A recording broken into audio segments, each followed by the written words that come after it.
Assalamualaikum warahmatullahi wabarakatuh.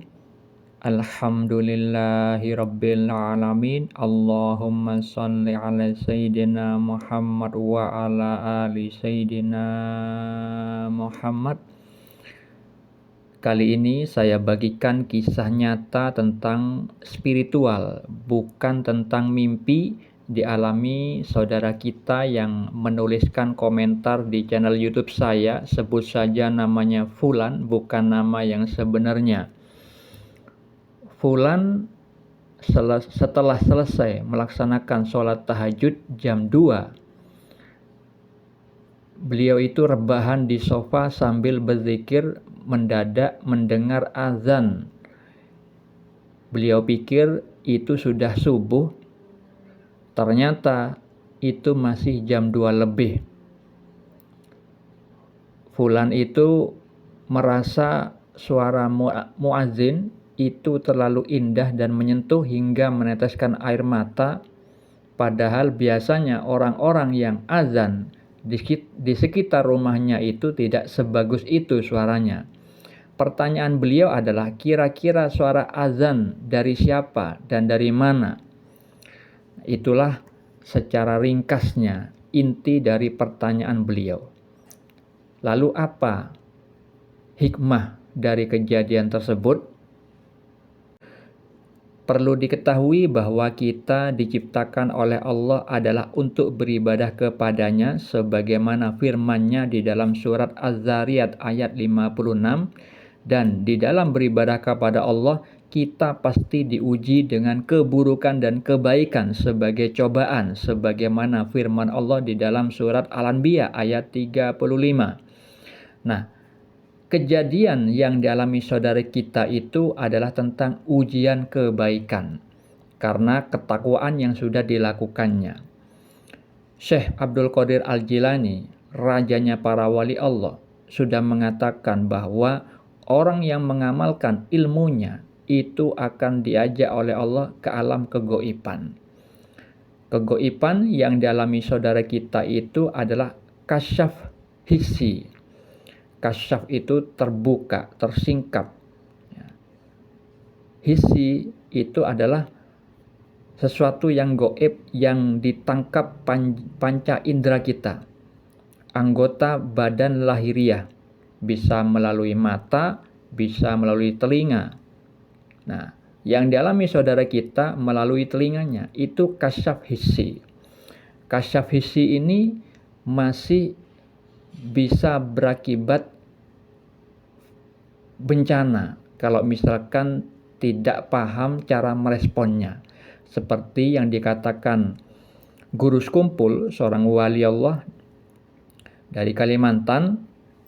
Beliau itu mengatakan kalau kasyaf hissi itu belum aman.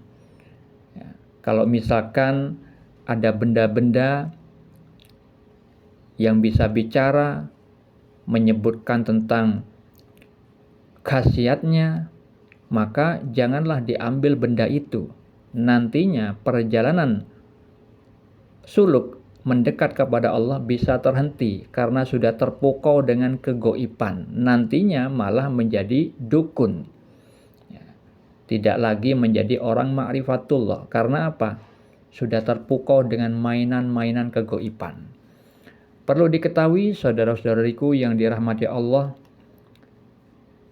janganlah mengukur sesuatu yang baik itu dengan adanya memiliki pengalaman kegoiban. Karena apa? Karena di dalam hadis riwayat Muslim, Rasulullah itu menjelaskan tentang Dajjal yang kafir. Bunyi di dalam hadis riwayat Muslim tersebut adalah, ia mendatangi kaum dan menyeru mereka. Mereka menerimanya. Ia memerintahkan langit agar menurunkan hujan. Lalu langit menurunkan hujan. Ia memerintahkan bumi agar mengeluarkan tumbuh-tumbuhan. Lalu bumi mengeluarkan tumbuh-tumbuhan. Lalu binatang ternak mereka pergi dengan punuk yang panjang, lambung yang lebar, dan kantong susu yang berisi. Lalu kehancuran datang. Lalu ia berkata padanya, keluarkan harta simpananmu, lalu harta simpanannya mengikutinya seperti lebah-lebah jantan. Itulah gambaran kesaktian yang dimiliki Dajjal yang kafir, calon penghuni neraka jahanam. Jadi, siapapun yang mengalami hal-hal gaib, ya, yang asal mulanya dari ketakwaan yang diamalkan, jangan sampai terpukau lalu kemudian merasa ujub, bangga diri. Kalau misalkan sudah terperosok ke dalam rasa ujub atau bangga diri, maka terhapuslah amalnya. Nah, ini tentang ujian kebaikan.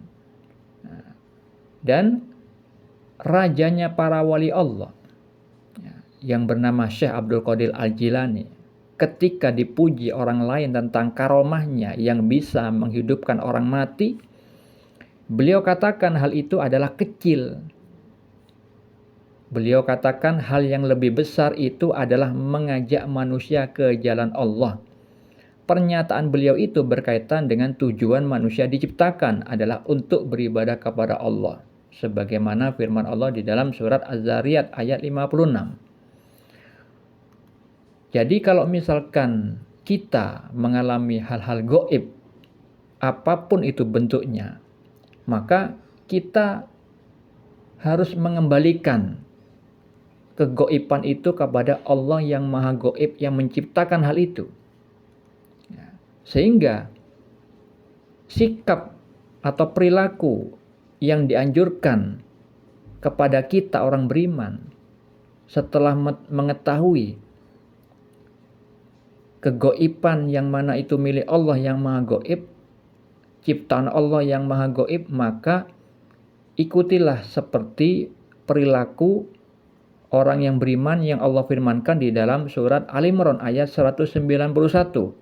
Allah Ta'ala berfirman, yaitu orang-orang yang mengingat Allah sambil berdiri atau duduk atau dalam keadaan berbaring, dan mereka memikirkan tentang penciptaan langit dan bumi seraya berkata, ya Tuhan kami, tiadalah Engkau menciptakan ini dengan sia-sia, maha suci Engkau, maka peliharalah kami dari siksa neraka.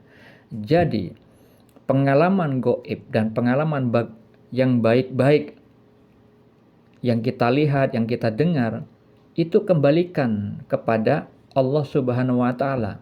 Karena apa? Karena semua itu adalah ciptaan Allah. Kita diuji dengan apapun ciptaan Allah. Supaya apa? Mengingat tentang kebesaran Allah, tanda-tanda kekuasaan Allah, mengingat asma-asma Allah, sifat-sifat Allah, perbuatan Allah, tentang ma'rifatullah. Supaya kita jangan beribadah saja, tetapi dalam peribadatan itu kita akhirnya dianjurkan untuk ma'rifatullah, mengenal Allah, memuji tentang keagungannya, kebesarannya. Hal itu berkaitan dengan firman Allah di dalam surat Al-Baqarah ayat 115. Allah Ta'ala berfirman, dan kepunyaan Allah lah timur dan barat, maka kemanapun kamu menghadap, disitulah wajah Allah. Yang berkaitan dengan surat An-Nisa ayat 126. Allah Ta'ala berfirman, pengetahuan Allah maha meliputi segala sesuatu. Seseorang yang sudah aman, dijamin aman oleh Allah di dalam kitab Al-Mawaqif wal Mukhatabat, adalah orang yang bisa mengungkap asma-asma Allah, sifat-sifat Allah, perbuatan Allah pada tiap-tiap segala sesuatu, yang mana hal itu hanya dimiliki, hanya dialami oleh orang yang kasyaf maknawi, bukan kasyaf hissi. Kasyaf maknawi itu dengan penglihatan mata hati yang disebut musyahadah. Itu miliknya para wali Allah. Nah, jadi kalau misalkan apapun kebaikan yang kita alami, jangan sampai terpukau, tapi kosongkan semua itu adalah milik Allah, sedangkan kita dianjurkan melihat kekurangan kita, kehinaan kita. Maka ingatlah firman Allah di dalam surat An-Nisa ayat 79. Kebajikan apapun yang kamu peroleh adalah dari sisi Allah. At-Takwir ayat 29. Dan kamu tidak dapat menghendaki menempuh jalan itu kecuali apabila dikehendaki Allah Tuhan seluruh alam. Semoga hal ini bermanfaat. Assalamualaikum warahmatullahi wabarakatuh.